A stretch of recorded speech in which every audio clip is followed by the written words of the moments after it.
¿Y vos qué quieres? ¿Por qué me miras así? Loco, pero ¿qué es lo que tú me estás diciendo? ¿Por qué tú estás hablando así? No se te entiende.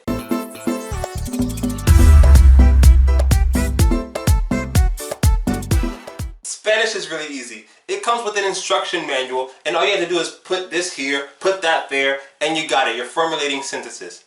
That is, until you're dealing with vos. The other way of saying you. I know we already have 4 ways of saying it in Spanish. There's tú, there's usted, there's vosotros, and then ustedes. But we also have vos. And I'm not talking about vos like my voice.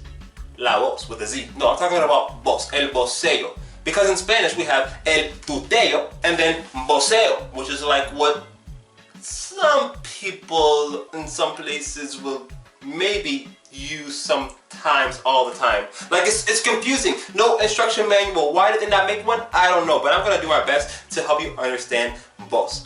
First of all, the thing you have to understand about vos, well, kind of, is that vos is the kind of equivalent to tú.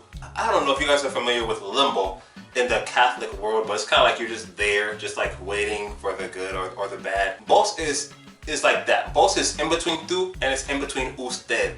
It's not like you use it for only informal cases, but it's not like you can't use it with formal people. It really just depends on the country or the region of a certain country. Like I said, guys, no instruction manual. I'm sorry. All right, but I can help you break it down. I can help you know how it's conjugated. So that's what my goal is today. When we have vos, the only thing that we have to do is take the infinitive, remove the R, and add an S, and then spike that last syllable. Make it really sharp, right? So for example, if I want to say you speak, in my Spanish I would say tú hablas, or just hablas.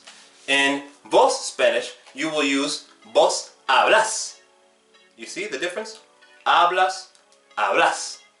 Okay? That's how it works. And it works the same for AR verbs, ER verbs, and IR verbs. Tú comes. Vos comes. Tú vives. Vos vivís. You see? Even when you have a stem changer, it's going to be the same way. For example, tú tienes. Vos tenés. Tú haces. Vos haces. ¿Qué haces, boludo? You know, why do they not teach anybody this when they're teaching Spanish? There are several countries that use this. Argentina is like #1 for using vos. Like there's no tú in Argentina, it's only vos. Other countries, they will use some type of tú vos hybrid. It depends on where you're at really. Like for example, Uruguay, Paraguay, Chile, Honduras, El Salvador, Colombia. Other parts of Central America may use it. Other countries may use it too, but these are the main ones that are going to use vos. And like I said, the application changes for each one because that's just how freaking vos works. Someone needs to come up with a manual for like vos in every Latin culture, so that way we can understand the use of vos there and here. But hey, nobody has done it yet, so whatever. One thing I forgot to mention is that vos is typically a present tense thing. It's a present tense thing. And the other forms, other tenses, it doesn't really change. It's going to be the regular tú form. So for example, tú comías cuando tú eras niño, vos comías cuando eras niño.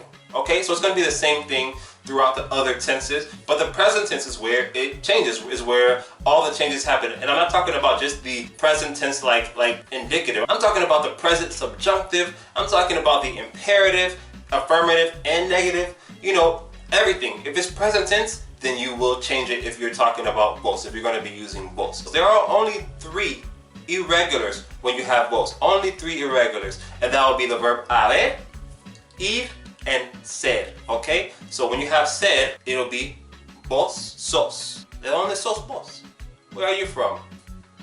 ¿Vos vas a la tienda? ¿Vos has comido? So a lot of this may sound regular. Besides sos, it may sound regular, but that's regular to the tú form. It's irregular when we're talking about vos because it doesn't follow the simple pattern for vos. If it was going to follow the pattern for vos, we would take the R off and add an S and then accent the last syllable. So vas would become is, or ser would become ses, but it's not.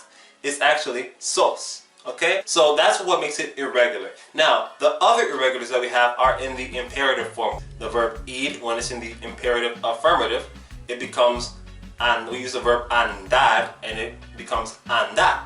If I were to say leave in my Spanish, I love Dominican Spanish, so I would say vete. But if I were to say it in vos, whoever uses vos, that Spanish, then I would say andate, andate. Another rumor, myth, I don't know, a confusing part of vos that I'm going to try to make you understand is that you may hear some people in the pretérito indefinido, just the regular preterite form, they may add an S at the end of their word. So for example, tú caminaste, vos caminastes. Some people will add the S there, but that's like a myth. That's like, not a myth because I've heard it before, but it's like there's no concrete rule on changing that, so you kind of got to figure it out. If you love one of those countries that does that and you hear that, then just go with the flow. If not, don't go with that flow, okay? So yeah, that's tú versus vos. Let's practice a little bit. Let's see if you guys can get this. I'm going to give you the tú form of something. You're going to give me the vos form of it. So if I say, ten un buen día. Ten un buen día. How would you say that in vos form?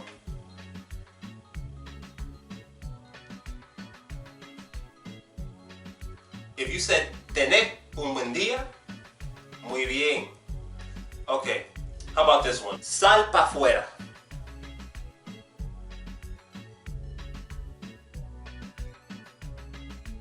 If you said, salí pa fuera, very good. ¿Tú eres de Panamá? If you said, ¿vos sos de Panamá? Muy bien, I think that you understand it. One more. ¿Qué tú quieres?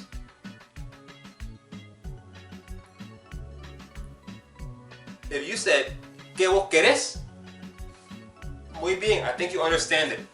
You guys, as I said, this does not come with an instruction manual. I try to give you the basics, but you know, you really got to study this one by country, by region of that country too, because everybody has different rules about how to use vos. I'm just here to let you know that it exists, so don't get afraid, don't freak out when you hear it in the real world. Don't think that it's talking about vosotros, because it's not vosotros. Don't think that it's talking about a voice, because it's not talking about a voice. It's talking about you. So that's it for today's video. Thank you guys so much for watching. If you enjoyed this video, please share, subscribe, like it, and comment down below. How do you use vos? Have you ever heard of vos? What do other people say about vos? Or, si tú eres hispanohablante, yo quiero que tú me digas cómo funciona vos en tu país. Bueno, mi gente, that's it for today. Hasta aquí. Que Dios me lo bendiga. Nos fuimos.